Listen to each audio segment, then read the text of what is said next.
Structures की बात करते हैं हम लोग STRUCTURE स्ट्रक्चर। ठीक है, अब स्ट्रक्चर मींस बनावट, ढांचा। जैसे हम लोग का ढांचा है ना, शरीर है, बॉडी, हर एक चीज का आकृति होती है, इसका भी ढांचा। स्ट्रक्चर क्या, अफर्मेटिव सेंटेंस का स्ट्रक्चर की भी बात करता हूँ। जैसे हमने बोला सब्जेक्ट SUB, सब्जेक्ट का फुल फॉर्म होता है वो आपको पता है SUBJECT, बट हमने शॉर्ट यहाँ लिखा है प्लस वर्ब।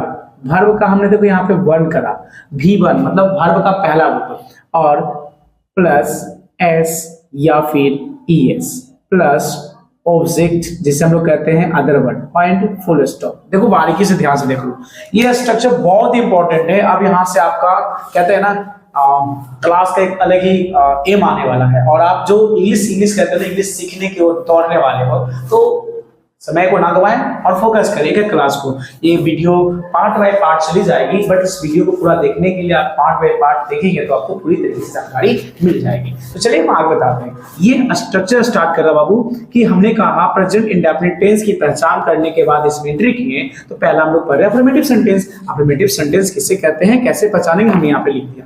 उसके बाद हमने बोला भैया ए नंबर अफर्मेटिव, इसका स्ट्रक्चर होता है subject plus V1 plus S या ES प्लस ऑब्जेक्ट और फुल स्टॉप। देखो अब यहाँ पे बहुत सारा सवाल ऐसा है क्रिटिकल जो हमें फंसाने वाला है। जैसे एग्जांपल के तौर पे अगर मैं बात करता हूं तो सबसे पहले सब्जेक्ट की बात कर लेते हैं। सर जी हाँ, चलो यहाँ से मैं इसको इनबॉक्स कर देता हूँ, बंद कर देता हूँ। ठीक है, अब देख लो। अब हमने कहा कि बारीकी से समझोगे सब्जेक्ट क्या है। सर सबसे पहले आते हैं SUBJECT, सब्जेक्ट की मैंने बात करी तो बाबू सबको पता है मेन होता है सब्जेक्ट। जैसे I, B, U, Ram, Mohan, he, she, it, ये सभी सब्जेक्ट के रूप में हैं। मेन काम, मेन काम, बिना सब्जेक्ट का कोई भी टेंस नहीं बन पाएगा, तो सब्जेक्ट होना चाहिए। तो सब्जेक्ट आपको पता हो गया, मोहन, सोहन, ही, सी, तो वही सब सब्जेक्ट का कार्य करता है। ओके, देन हमने कहा वर्ब, VERB। वर्ब क्या होते हैं? अरे भैया वर्ब का मतलब होता है, एकदम सिंपल याद रखो, करना। कहते हैं डू एंड डाई, हाँ या ना बोलो हम रेडी हैं। समझ लो कि वर्ब का मतलब वही होता है। क्रिया क्या होती है? जैसे हंसना, खेलना, रोना, गाना, हंसना, जाना, आना, खाना, पीना, रोना, पीटना। अर्थात हमने ये देखा कि जिस भी शब्द के अंत में ना आ रहे हैं तो हमने कह दिया भैया वो वर्ब है। कौन सी है? वर्ब है।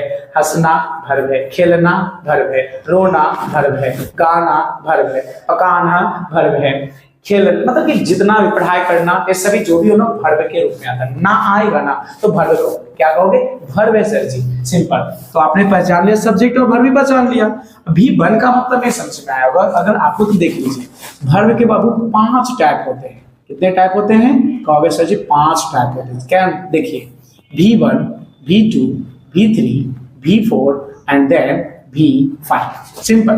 वर्ब का कितना, अगर आपसे पूछा जाएगा वर्ब कितने प्रकार के, तो बोलोगे 5 टाइप्स के वर्ब होते हैं, V1, V2, V3, V4, V5 इस तरह से। फॉर एग्जांपल की मैं बात करता हूं, एक एग्जांपल लेता हूं गो।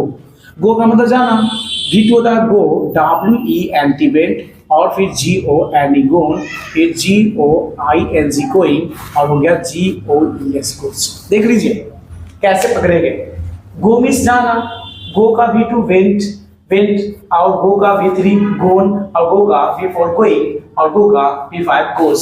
सिंपल में बात करें तो आपको फर्स्ट, सेकंड, थर्ड याद करना पड़ेगा, और फोर्थ में सिर्फ ING, हर एक में ING जोड़ देना है, और फिफ्थ में S या ES का कॉम्बिनेशन होता है, अर्थात S या ES जुड़ते हैं। तो सर हमें याद करना होगा। जैसे हमने कहा आगे की बात कम, तो कम, केम, इस तरह से वर्ब याद करना होगा। टेंस के आपके पास बुक होंगे, उस टेंस के बुक में देखेंगे, पीछे में दिया रहेंगे V1, V2, V3, V4, V5 इस तरह से। लेकिन अगर आपको जरूरत पड़ेगी ना तो हम वो भी करवा देंगे, बस इतना याद रखें। तो सब्जेक्ट जान गए, वर्ब जान गए, S, ES और ऑब्जेक्ट। ऑब्जेक्ट का मतलब क्या होता है तो ये जान गए सर, OBJECT। ऑब्जेक्ट का मतलब हो गया जो बच चुका है ना, कुछ भी, जैसे किताब, स्कूल, बाजार, जो भी एक्स्ट्रा ऑर्डिनरी जो बच जाता है ना वहां पे, उसको ऑब्जेक्ट के रूप में माना जाता है। जब सेंटेंस देखोगे ना तो आपको समझ में आ जाएगी कि रियलिटी में हाँ सर उसे ही कहते हैं। तो ये हमने पहचान लिया। अब सवाल है कि सर स्ट्रक्चर का क्या काम है? अरे इसी से तो टेंस बनेंगे, subject plus V1 plus S या ES प्लस ऑब्जेक्ट से ही। अब कहोगे सर अफर्मेटिव, हमने अब आपसे देखो कैसे पूछा जाएंगे, कैसे याद करोगे। हमने बोला टेंस कितने प्रकार के होते हैं सर जी? टेंस 3 प्रकार के होते हैं, present tense, past tense, future tense. फिर हमने कहा प्रत्येक के कितने पार्ट्स होते हैं, तो बोलो सर जी प्रत्येक के 4 पार्ट्स होते हैं। ठीक है, हमने दिखा दिया indefinite, perfect, continuous, perfect continuous tense. हमने फिर पूछा कि बाबू अब बताओ हम आज पहला क्लास कौन करने वाले हैं, तो कहोगे sir present indefinite tense. Tense total कितने प्रकार के कितने पढ़ने हैं, तो बोलोगे सर 12 टेंस पढ़ने हैं, जिसमें हमने पहला क्लास स्टार्ट किया प्रेजेंट इंडेफिनिट टेंस की, जिसकी पहचान है जिस वाक्य के अंत में ता है, ती है, ते है, तो हो इत्यादि कुछ भी लगा रहे, कुछ भी का मतलब ता, ते, ती है, ठीक है ना, ये लगा रहे तो हम पहचान जाएंगे कि प्रेजेंट इंडेफिनिट टेंस है। ठीक है, इसका स्ट्रक्चर याद रखोगे अफर्मेटिव सेंटेंस का। अफर्मेटिव सेंटेंस का स्ट्रक्चर क्या होता है, तो subject plus V1 plus S या ES प्लस ऑब्जेक्ट और फुल स्टॉप। और कहोगे सर अफर्मेटिव सेंटेंस किससे कहते हैं, तो वैसा वाक्य जिसमें कोई भी प्रश्न ना किया गया हो और ना ही नहीं का प्रयोग किया गया हो, अर्थात वैसे वाक्य जो सकारात्मक हो, जैसे हमने बोला मैं खाता हूँ, मैं बाजार जाता हूँ, मैं पढ़ाता हूँ, आप पढ़ते हो, आप और मोहन खेलते हो, ये सब सकारात्मक वाक्य है। यहाँ तक बेसिक समझ में आ गई है, तो हम लोग इसके बाद आगे की जानकारी,